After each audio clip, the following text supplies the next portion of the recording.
Then I take sage leaves, separate a few of the leaves, okay? Just a little bit, maybe 5 leaves, okay?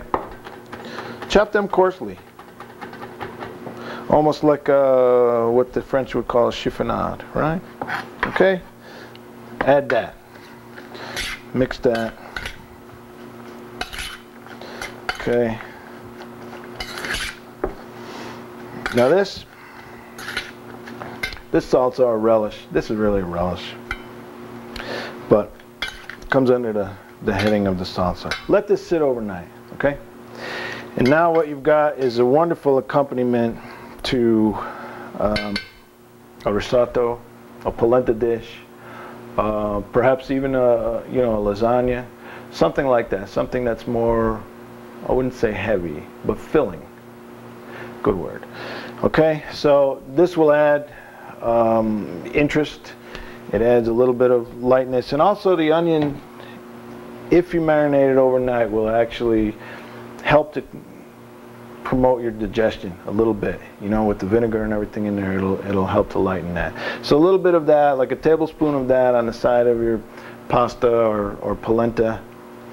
It just makes a real nice accompaniment. You could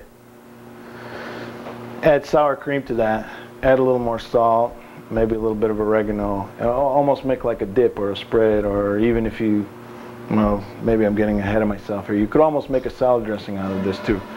But that's going too far for this show. This is the salsa show. So here you are. You have your onion salsa, okay, and your tomatillo. This tomatillo will also benefit from some time to let the flavors blend, okay? So maybe give this 2-3 hours anyway, and this will last a while in your refrigerator. This is really versatile, really has a nice flavor. I think this onion salsa is maybe a little more specific to a regional cuisine, you know, Mediterranean and Middle Eastern. Okay? Anyway, those are 2 more salsas. I'll be back and we'll do some more. We'll do a fresh tomato salsa with chipotle peppers. Nice, spicy, and that one grabs you. Okay? Okay, we've got, what do we got? I don't know what we got, but what we're gonna do is make a cucumber salsa, okay? And I have here some cucumbers chopped. If you like the skin of the cucumber, okay, you prefer that, then get your cucumbers at a farm, okay? Because you get them in the supermarket, they're waxed. So essentially the skin of the cucumber is ruined. So I peel cucumbers, I just peel them, that's it. And I'm going to show you the way I take the seeds out of the cucumber. I use my peeler and I just run it right down in here. See this? I got to show you how to take the seeds out of a cucumber. Okay, so this is how I do it. See, they all come flying out, but it leaves, oh, it's just easy. I discovered this peeler technique of seeding the cucumber.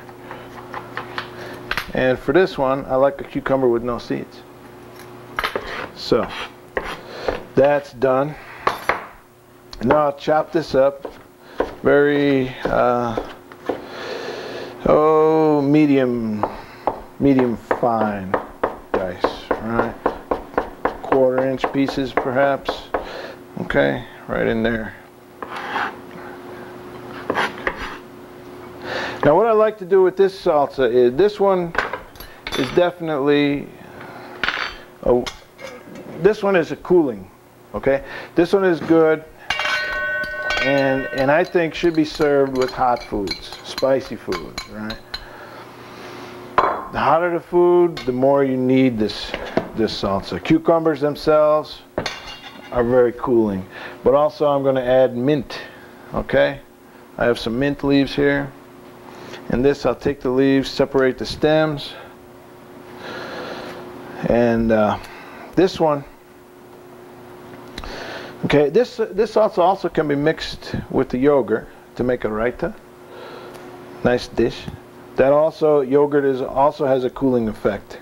Okay, so I take a little bit of, like what, maybe a tablespoon or so, and in here I have 2 whole cucumbers, okay, peeled, seeded, and diced, just like they tell you in the cookbooks. Okay, and I take my fresh mint, chop it up.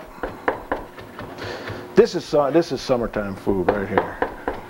You know, you go to the farmer's market or out to one of the vegetable farms around, get yourself some nice fresh cucumbers, some good mint, okay? And I'll add a little bit of balsamic vinegar to this, all right? You can use red wine vinegar, you can use apple cider vinegar. I myself, I avoid the white vinegars. I think the others have more taste. But this is, okay, mix this up a little bit. Now add a little bit of salt. Always gotta have a little salt. If you're, actually you wanna use less salt in this than maybe most of your other dishes, most of your other salsas especially. It's just better for its purpose, which is to cool your palate, is to have less salt, okay? A little bit of sugar, all right? Sugar is cooling, okay? This will help cut the heat of your, whatever it is that you're making that's spicy, okay? Keep the chilies away from here, keep the jalapenos out of this, okay? This one, for my taste, for my money, as they say, is just for relief. This is salsa relief, a relief salsa.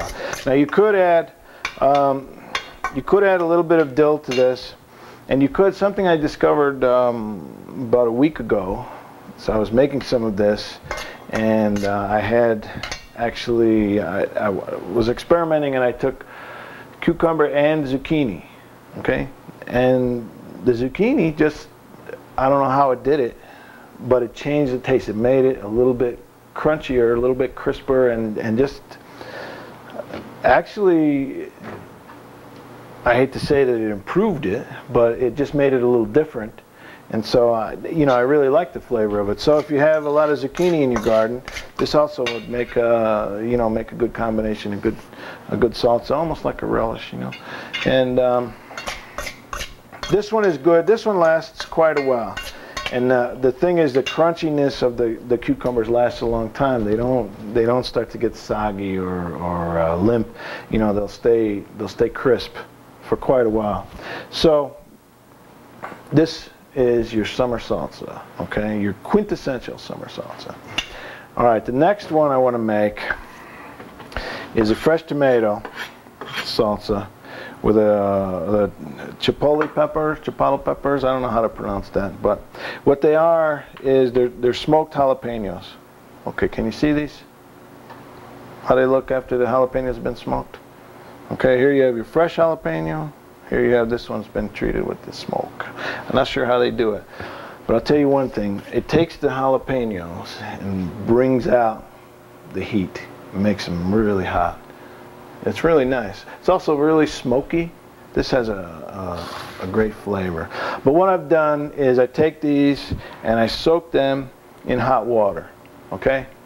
I boil some water and I pour the boiling water over the peppers.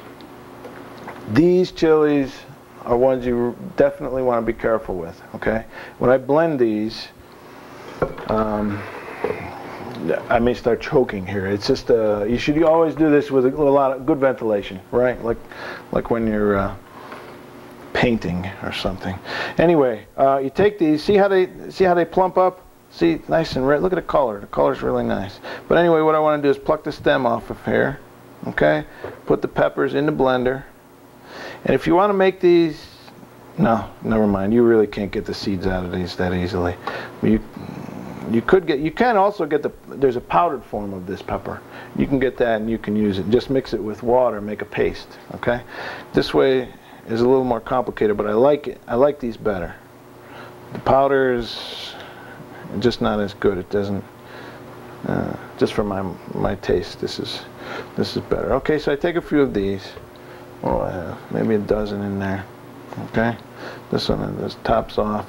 I put them in the blender with some of the juice. Okay, the juice will add flavor.